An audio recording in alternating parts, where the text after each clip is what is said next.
Different ideas ನ use ಮಾಡ್ಕೊಂಡು ನಮ್ ಚಿಕ್ಕ ರೂಮ್ ನ ಹೆಂಗ್ ದೊಡ್ಡದಾಗಿ ಕಾಣಂಗೆ ಮಾಡ್ಕೋಬಹುದು ಅಂತ ಹೇಳ್ಬಿಟ್ಟು ಇವತ್ತು ತಿಳಿಸ್ತಾ ಇದ್ದೀನಿ.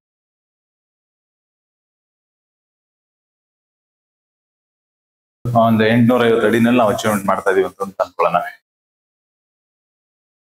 ಈ ಫ್ಲೋರ್ ಅಲ್ಲಿ ಎಕ್ಸಾಕ್ಟ್ಲಿ ನಾನು ತುಂಬಾ ಡಿಫ್ರೆಂಟ್ ಆಗಿರೋದನ್ನ ತೋರ್ಸಕ್ ಹೋಗ್ತಾ ಇದ್ದೀನಿ. ಏನೇನು ಅಂತ ಹೇಳಿದ್ರೆ, ಇಲ್ಲಿ ನಾವು ಜಸ್ಟ್ ನಮ್ಮ ಹತ್ರ ಇರೋದೇನೆ 950 ಸ್ಕ್ವೇರ್ ಫೀಟ್. 950 ಸ್ಕ್ವೇರ್ ಫೀಟ್ ಅಲ್ಲಿ ನಮ್ ಬಿಲ್ಡಪ್ ಏರಿಯಾ ಅಂತ ಸಿಗೋದು ಒಂದು 900-850 ಸ್ಕ್ವೇರ್ ಫೀಟ್ ಅಂತ ಅನ್ಕೊಳ್ಳೋಣ.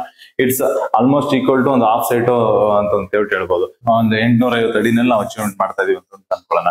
850 ಅಡಿನಲ್ಲಿ ನಾವು ಮೇಲ್ಗಡೆ ಫ್ಲೋರ್ ಡಿಸೈನ್ ಮಾಡ್ತಾ ಇದೀವಿ ಅಂದ್ರೆ, ಡುಪ್ಲೆಕ್ಸ್ ಇಂದ ಫಸ್ಟ್ ಫ್ಲೋರ್ ಡಿಸೈನ್ ಮಾಡ್ತಾ ಇದೀವಿ ಅಂದ್ರೆ ನಮ್ಗೆ ಏನೇನ್ ಚಾಲೆಂಜಸ್ ಏನೇನ್ ಬರುತ್ತೆ ಅಂದ್ರೆ, ಫಸ್ಟ್ ಥಿಂಗ್ ನಮ್ಗೆ ಬಾಲ್ಕನಿ ಬೇಕು ಅಂತ ಅನ್ಸುತ್ತೆ, ಒಂದು ಮಿನಿ ಲಿವಿಂಗ್ ಬೇಕು ಅಂತ ಇರುತ್ತೆ, 2 ರೂಮ್ ರಿಕ್ವೈರ್ಮೆಂಟ್ ಇದ್ದೇ ಇರುತ್ತೆ, ಅನ್ನೋದ್ರ ಜೊತೆಲಿ ಕಂಫರ್ಟಬಲ್ ಟಾಯ್ಲೆಟ್ ಬೇಕಾಗುತ್ತೆ.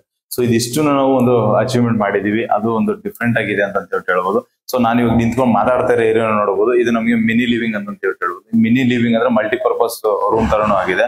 ಸೊ ಇದು ಏನೇನ್ ಆಕ್ಟ್ ಆಗಿದೆ ಇದರಲ್ಲಿ ಅಂತ ಹೇಳಿದ್ರೆ, ಸೊ ನಮ್ಗೆ ಆಲ್ಮೋಸ್ಟ್ ಒಂದು 10 ಅಡಿಗೆ 14 ಅಡಿ ಲೆಂತ್ ಇದೆ. ಅಂಡ್ ಇದನ್ನ ನಮ್ಗೆ ವರ್ಕಿಂಗ್ ಸ್ಟೇಷನ್ ಆಗಿ ಯೂಸ್ ಮಾಡಬಹುದು, ಮತ್ತೆ ಮೇಲ್ಗಡೆ ಒಂದು ಆಕ್ಟಿವಿಟಿ ಏರಿಯಾ ತರ ಯೂಸ್ ಮಾಡ್ಕೋಬಹುದು. ಈ ತರದ ಮಲ್ಟಿಪರ್ಪಸ್ ಯೂಸ್ ಮಾಡ್ಕೊಳಕ್ಕೆ ಅಂತ ಹೇಳ್ಬಿಟ್ಟು ಪ್ಲಾನ್ ಮಾಡಿದೀವಿ.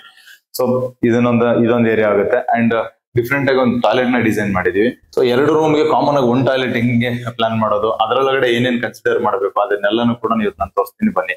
ಸೊ ಈ ಡೋರ್ ನ ನೋಡೋದಾದ್ರೆ ನಮ್ಗೆ ರೂಮ್ ಅಂತ ಅನ್ಸುತ್ತೆ, ಇದು ರೂಮ್ ಅಲ್ಲ ಟಾಯ್ಲೆಟ್. ಬನ್ನಿ ಒಳಗಡೆ ತೋರಿಸ್ತೀರಿ. ಸೊ ಫಸ್ಟ್ ಥಿಂಗ್ ನಾವು ಇದ್ರಲ್ಲಿ ಏನೇನ್ ಇಂಟಿಗ್ರೇಟ್ ಮಾಡಿದೀವಿ ಅಂತ ಹೇಳಿದ್ರೆ ನೋಡಬಹುದು, ಇದೆಲ್ಲ ವಾಕಿನ್ ಏರಿಯಾ ತರ ಡೆವಲಪ್ಮೆಂಟ್ ಮಾಡಿದೀವಿ. ಸೊ ಇಲ್ಲಿ ನಮ್ಗೆ ಎಂಟೈರ್ ವಾರ್ಡ್ರೋಬ್ ಬೇರೆ ಕೊಟ್ಟಿದೀವಿ. ಅಂಡ್ ಎಕ್ಸಾಕ್ಟ್ಲಿ ಇಲ್ಲಿ ನಮ್ಗೆ ಸಫಿಶಿಯಂಟ್ ಆಗಿ ರೆಡಿ ಆಗಕ್ಕೆ ಅಂತ ಹೇಳ್ಬಿಟ್ಟು ಎಲ್ಲ ಪ್ಲಾನ್ಸ್ ಕೊಟ್ಟಿದ್ವಿ. ಈ ವಾಲ್ ಗೆ ದೊಡ್ಡದಾಗ ಒಂದು ಮಿರರ್ ಮಾಡ್ಕೋಬಹುದು. ಅಂಡ್ ಈ ವಾಲ್ಗೂ ಕೂಡ ನಮ್ಗೆ ಮೇಕಪ್ ಸೆಟ್ ಅದನ್ನೆಲ್ಲ ಪ್ಲಾನ್ ಮಾಡ್ಕೋಬಹುದು. ಸೊ ಇನ್ನ ಇಂಟೀರಿಯರ್ ಅಲ್ಲಿ ಪೆಂಡಿಂಗ್ ಇದೆ, ಬಟ್ ಈ ಏರಿಯಾನ ನಾವು ಮಲ್ಟಿಪರ್ಪಸ್ ಆಗಿ ಇದಕ್ಕೆ ಯೂಸ್ ಮಾಡಕ್ಕೆ ಅಂತ ಕೊಟ್ಟಿದೀವಿ. ಬಟ್ ಹಂಗೆ ಇದ್ರ ಜೊತೆನಲ್ಲಿ ಈ ಕಡೆ ಬಂದ್ವಿ ಅಂತ ಹೇಳಿದ್ರೆ ನೋಡಬಹುದು, ಇದು ವಾಶ್ರೂಮ್ ಇಲ್ಲಿ ಸ್ಟಾರ್ಟ್ ಆಗುತ್ತೆ. ಸೊ ವಾಶ್ರೂಮ್ ಸ್ಟಾರ್ಟ್ ಆಗಿ ನಾವು ಮುಂಚಿತವಾಗಿ ಇಲ್ಲಿ ನಮ್ಗೆ ಒಂದು 2.5 ಅಡಿ ಸ್ಪೇಸ್ ಇದೆ. 2.5 ಅಡಿಯಿಂದ 2.75 ಅಡಿ ಸಿಗುತ್ತೆ. ಇಲ್ಲಿ ನಾವು ಒಂದು ಟ್ಯಾಪ್ ಮತ್ತೆ ವಾಷಿಂಗ್ ಮಿಷಿನ್ ಗೆ ಪಾಯಿಂಟ್ ಕೂಡ ಕೊಟ್ಟಿದೀವಿ. ಸೊ ಇದರಿಂದ ಏನಾಗುತ್ತೆ ಅಂತ ಹೇಳಿದ್ರೆ, ನಮ್ಗೆ ವಾಷಿಂಗ್ ಮಿಷಿನ್ ಇನ್ನೊಂದ್ ಕಡೆ ಏರಿಯಾ ಹೋಗ್ಬೇಕು, ಇನ್ನೊಂದ್ ಕಡೆ ಪ್ಲಾನ್ ಮಾಡ್ಬೇಕಂತ ಏನಿಲ್ಲ, ಒಂದೇ ಏರಿಯಾದಲ್ಲೇನೆ ಇಂಟಿಗ್ರೇಟ್ ಆಗುತ್ತೆ. ಮತ್ತೆ ವಾಷಿಂಗ್ ಮಿಷಿನ್ ಗೆ ಸ್ಟೋರೇಜ್ ಯೂನಿಟ್ ನೋಡಬಹುದು.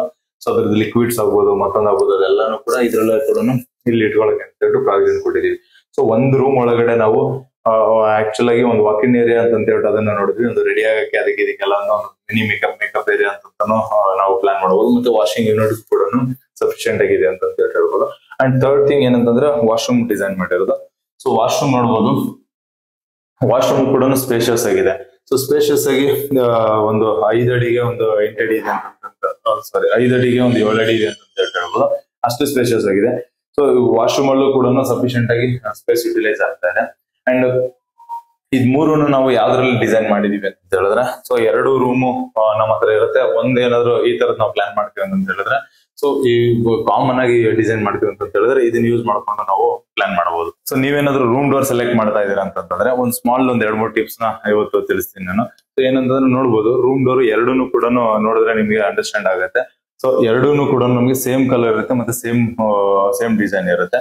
ಅಂಡ್ ಇದ್ರಲ್ಲಿ ಏನ್ ಫಾಲೋ ಮಾಡಿದೀವಿ ನಾವು ಅಂತ ಹೇಳಿದ್ರೆ, ಯಾವಾಗ ನಾವು ವುಡ್ ಕಲರ್ ಅಂತ ಹೇಳಿ ಪ್ರಿಫರ್ ಮಾಡ್ತೀವಿ. ಸೊ ವುಡ್ ಅಲ್ಲಿ ನಮ್ಗೆ ಏನ್ ಚಾಲೆಂಜ್ ಏನ್ ಬರುತ್ತೆ ಅಂತ ಹೇಳಿದ್ರೆ, ಫಸ್ಟ್ ಚಾಲೆಂಜ್ ನಮಗ್ ಬರೋದೇನೆ ನಮ್ಗೆ ಶಟರ್ಸ್, ಡೋರ್ ಶಟರ್ಸ್ ನಮಗೆ ಯಾವ ಕಲರ್ ಬೇಕಾದ್ರೂ ಸಿಗುತ್ತೆ, ಯಾವ ಡಿಸೈನ್ ಬೇಕಾದ್ರೂ ಸಿಗುತ್ತೆ. ಸೊ ಇಲ್ಲಿ ನಮ್ಗೆ ಬಂದಿದ್ದ ಚಾಲೆಂಜ್ ಏನಂತ ಹೇಳಿದ್ರೆ, ಸೊ ಡೋರ್ ಶಟರ್ ನಾವು ತಗೋಬೇಕಾದ್ರೆ ನಮ್ಗೆ ಈ ತರ ಲೈಟ್ ಕಲರ್ ಚೂಸ್ ಆಗಿತ್ತು, ಇಷ್ಟ ಆಗಿತ್ತು. ಬಟ್ ಅದೇ ತರ ಇವಾಗ ನಮ್ಗೆ ವಾಸ್ತಲ್ಲೂ ಕೂಡ ನಾವು ಟೀಕ್ ವುಡ್ ಅಲ್ಲಿ ಏನ್ ತಗೊಂಡ್ವಿ ಅಂತಂದ್ರೆ ಇದಕ್ಕೆ ಮ್ಯಾಚ್ ಮಾಡೋದಕ್ಕೂ ನಮ್ಗೆ ಏನ್ ಚಾಲೆಂಜ್ ಏನ್ ಬರುತ್ತೆ ಅಂತ ಹೇಳಿದ್ರೆ, ಅದಕ್ಕೆ ಲಾಟ್ ಆಫ್ ಪಾಲಿಶಿಂಗ್ ಆಗ್ಬೋದು, ಮತ್ತೆ ಕಾಸ್ಟ್ ಆಗ್ಬೋದು, ತುಂಬಾ ಜಾಸ್ತಿ ಬರುತ್ತೆ. ಬಟ್ ಅಂತ ಸಿಚುವೇಶನ್ ನಾವ್ ಏನ್ ಮಾಡ್ಬೋದು ಅಂತ ಹೇಳಿದ್ರೆ, ನಾವು ಜಸ್ಟ್ ನೋಡ್ಬೋದು, ನಾವು 1 ಮರದ ಫ್ರೇಮ್ ಹಾಕಿದೀವಿ. ಸೊ 1 ಮರದ ಫ್ರೇಮ್ ಹಾಕಿ ಇದನ್ನ ಡಾರ್ಕ್ ರೆಡ್ ಕಲರ್ ಗೆ ಅಂತ ಹೇಳ್ಬಿಟ್ಟು ಪಾಲಿಶ್ ನ ತಿರ್ಸ್ಕೊಂಡಿದೀವಿ. ಅಂದ್ರೆ ಅದು ನ್ಯಾಚುರಲ್ ಪಾಲಿಶ್ ಮಾಡಿದ್ರೆ ಅದೇ ಕಲರ್ ಬರುತ್ತೆ. ಸೊ ಡಾರ್ಕ್ ರೆಡ್ ಮಾಡಿರೋದ್ರಿಂದ, ಡಾರ್ಕ್ ರೆಡ್ ಮತ್ತೆ ಒಂದು ಲೈಟ್ ಟೀಕ್ ವುಡ್ ಕಲರ್ ಗೆ ಅಂತ ಹೇಳ್ಬಿಟ್ಟು ಕಾಂಬಿನೇಷನ್ ಮಾಡಿರೋದ್ರಿಂದ ಇದು ಪ್ಯಾಟರ್ನ್ ಆಗಿ ಕನ್ವರ್ಟ್ ಆಗಿದೆ. ಸೊ ಅಂದ್ರೆ ಒಂದು ಲೈಟ್ ಶಟರ್ ಮತ್ತೆ ಡಾರ್ಕ್ ಫ್ರೇಮ್ ಅಂತ ಹೇಳ್ಬಿಟ್ಟು. ಸೊ ಈ ಪ್ಯಾಟರ್ನ್ ನ ಕ್ರಿಯೇಟ್ ಮಾಡಿದಾಗ ಏನಾಗುತ್ತೆ ಅಂತಂದ್ರೆ ಒಂದು ಲಕ್ಸುರಿನೆಸ್ ಬರುತ್ತೆ. ಮತ್ತೆ ಇದೆಲ್ಲೂ ಕೂಡ ಮಿಸ್ ಮ್ಯಾಚ್ ಅದಿದೆ ಅಂತ ಹೇಳ್ಬಿಟ್ಟು ಏನ್ ಅನ್ಸಲ್ಲ. ಅಂಡ್ ಆಮೇಲೆ ಎಕ್ಸಾಕ್ಟ್ಲಿ ಇದಕ್ಕೆ ಬಜೆಟ್ ಕೂಡ ನಮ್ಗೆ ಏನ್ ತುಂಬಾ ಹೋಗಲ್ಲ. ಸೊ ನಾರ್ಮಲ್ ಡೋರ್ ಏನ್ ತಗೊಂತ ಇರ್ತೀವಲ್ಲ ಅದೇ ಡೋರ್ ಬಜೆಟ್ ಅಲ್ಲೇ ಸಿಗುತ್ತೆ. ಅಂಡ್ ಇದಕ್ಕೆಲ್ಲ ನಮ್ಗೆ ಮತ್ತೆ ಪೇಂಟ್ ಮಾಡೋದು ಅದೆಲ್ಲ ಅವಶ್ಯಕತೆ ಇರಲ್ಲ. ಸೊ ಡುಪ್ಲೆಕ್ಸ್ ಹೋಗ್ತೀವಿ ಅಂತಂದ್ರೆ ನಾವು ಪೇಂಟ್ ಬದಲಾಗಿ ಪಾಲಿಶ್ ಈ ತರ ಮಾಡ್ಕೊಂಡ್ವಿ, ಕಾಂಬಿನೇಷನ್ ಮಾಡಿದ್ವಿ ಅಂತ ಹೇಳಿದ್ರೆ ತುಂಬಾ ಚೆನ್ನಾಗಿ ಬರುತ್ತೆ, ಮತ್ತೆ ಯೂನಿಕ್ ಆಗಿ ಬರುತ್ತೆ. ಸೊ ಡೋರ್ಸ್ ಎಂಟ್ರಿ ಹೆಂಗಿರುತ್ತಲ್ಲ, ಡೋರ್ಸ್ ಕಾಂಬಿನೇಷನ್ ಹೆಂಗಿರುತ್ತಲ್ಲ, ಅದ್ರ ಮೇಲ್ಗಡೆ ನಮ್ಗೆ ಒಂದು ಲುಕ್ ಎನ್ಹಾನ್ಸ್ ಆಗುತ್ತೆ ಅಂತ ಹೇಳ್ಬೋದು. ಈ ನಮ್ಮ ದಸರಾ ಮತ್ತೆ ದೀಪಾವಳಿ ಹಬ್ಬಕ್ಕೆ ಒಂದು ಸ್ಪೆಷಲ್ ಆಫರ್ ನ ಕೊಡ್ತಾ ಇದೀವಿ. ನಮ್ಮ ಎಲ್ಲ ಕನ್ಸ್ಟ್ರಕ್ಷನ್ ಪ್ಯಾಕೇಜಸ್ ಮೇಲ್ಗಡೆ ಅಪ್ ಟು 5% ಡಿಸ್ಕೌಂಟ್ಸ್ ನಡೀತಾ ಇದೆ. ಬಟ್ ಲಿಮಿಟೆಡ್ ಸ್ಲಾಟ್ಸ್ ಮಾತ್ರನೇ. ಹರಿಯಪ್ ಇನ್ನೊಂದು ರೂಮ್ ನಾನು ತೋರಿಸ್ತಾ ಇದ್ದೀನಿ. ಇದರಲ್ಲಿ ನಾವೇನೇನ್ ಫಾಲೋ ಮಾಡಿದೀವಿ ಅಂತ ಹೇಳಿದ್ರೆ, ಆಲ್ರೆಡಿ ನೀವು ಡೋರ್ ಡಿಸೈನ್ ನೋಡಿದ್ರಿ. ಸೊ ಒಂದು ಎಂಟಿ ಸ್ಪೇಸ್ ಇದೆ. ಇದು ಎಷ್ಟಿದೆ ರೂಮು ಅಂತ ಹೇಳಿದ್ರೆ, ನಮಗೆ ಒಂದು 12 ಅಡಿಗೆ ಒಂದು 14 ಅಡಿ ಲೆಂತ್ ಸಿಗುತ್ತೆ. ಸೊ ಇದರಲ್ಲಿ ನಾವು ಫಾಲೋ ಮಾಡಿರೋದಂತ 3 ಟ್ರಿಕ್ಸ್ ಏನೇನು ಅಂತ ಹೇಳಿದ್ರೆ, ಕಲರ್. ಸೊ ಕಲರ್ ನೋಡಬಹುದು, ಒಂದು ಪೇಸ್ಟಲ್ ಕಲರ್ ಅಲ್ಲಿ ಫುಲ್ ಎಂಟೈರ್ ರೂಮ್ ಗೆ ಒಂದೇ ಕಲರ್ ಅಲ್ಲಿನೇ ಇಟ್ಕೊಂಡಿದೀವಿ. ಅಂಡ್ ಅದು ಬರೀ ಕಲರ್ ಗೋಡೆಗೆ ಮಾತ್ರ ಹೊಡೆದ್ರೆ ಆಗಲ್ಲ, ಅದ್ರ ಜೊತೆನಲ್ಲಿ ನಾವು ವಿಂಡೋಗಳು ಕೂಡ ಮ್ಯಾಚ್ ಅಪ್ ಆಗ್ಬೇಕು. ಸೊ ವಿಂಡೋ ನೋಡಬಹುದು, ನಮಗೆ ವೈಟ್ ಕಲರ್ ವಿಂಡೋ ಇಟ್ಕೊಂಡು ಮತ್ತೆ ಅದಕ್ಕೆ ನಾವು ಗ್ರಿಲ್ ಪೇಂಟ್ ಕೂಡ ವೈಟ್ ಕಲರ್ ಅಲ್ಲೇ ಮಾಡಿದ್ವಿ. ಸೊ ಹಂಗಾಗಿ ಅದೆರಡಕ್ಕೂ ಕೂಡ ಮ್ಯಾಚ್ ಅಪ್ ಆಗ್ತಾ ಇದೆ. ಸೊ ಏನೋ ತುಂಬಾ ಡಾರ್ಕ್ ಕಲರ್ ಹೊಡೆದ್ವಿ, ಇಲ್ಲ ಡಿಫ್ರೆನ್ಸ್ ಜಾಸ್ತಿ ಇತ್ತು ಅಂತ ಹೇಳಿದ್ರೆ ನಮಗೆ ಅದಷ್ಟು ಸೂಟ್ ಅಪ್ ಆಗಲ್ಲ. ಅದ್ರ ಜೊತೆ ನಮ್ಗೆ ಟೈಲ್ಸ್ ಇರುತ್ತೆ ಅಂತ ಹೇಳ್ಬೋದು. ಟೈಲ್ಸ್ ಮ್ಯಾಚ್ ಆಗೋ, ಇವಾಗ ನಾವು ಫಸ್ಟ್ ಟೈಲ್ಸ್ ಹಾಕ್ಬಿಟ್ಟಿರ್ತೀವಿ, ಟೈಲ್ಸ್ ಮ್ಯಾಚ್ ಆಗೋ ತರನೇ ನಾವು ಕಲರ್ ಕೂಡ ಚೂಸ್ ಮಾಡ್ಬೇಕಾಗುತ್ತೆ. ಸೊ ಟೈಲ್ಸ್ ಕಲರ್ ಮತ್ತೆ ವಾಲ್ ಕಲರ್ ನೋಡಬಹುದು, ಆಲ್ಮೋಸ್ಟ್ ಸಿಮಿಲರ್ ಇದೆ.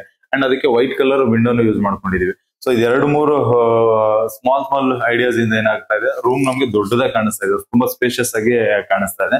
ಸೊ ಇದನ್ನ ನೀವು ಕೂಡ ಯೂಸ್ ಮಾಡ್ಕೋಬಹುದು, ಇದೇ ತರ ಕಾಂಬಿನೇಷನ್ ಮಾಡ್ಕೊಳ್ಳೋದನ್ನ. ಅಂಡ್ ಅದ್ರ ಜೊತೆನಲ್ಲಿ ಇನ್ನೊಂದು ಸ್ಪೇಸ್ ದೊಡ್ಡದಾಗಿ ಕಾಣೋದಕ್ಕೆ ಇನ್ನೊಂದು ಟ್ರಿಕ್ ಏನ್ ಮಾಡಿದೀವಿ ಅಂತ ಹೇಳಿದ್ರೆ, ವಿಂಡೋಸ್ ನಾವು ನೋಡಬಹುದು. ಸೊ ಇಲ್ಲೂ ಒಂದು ವಿಂಡೋ ಇದೆ, ಇಲ್ಲಿ ಪಕ್ಕದಲ್ಲೂ ಒಂದು ವಿಂಡೋ ಇದೆ, ಆ ಕಡೆನೂ ಒಂದು ವಿಂಡೋ ಇದೆ.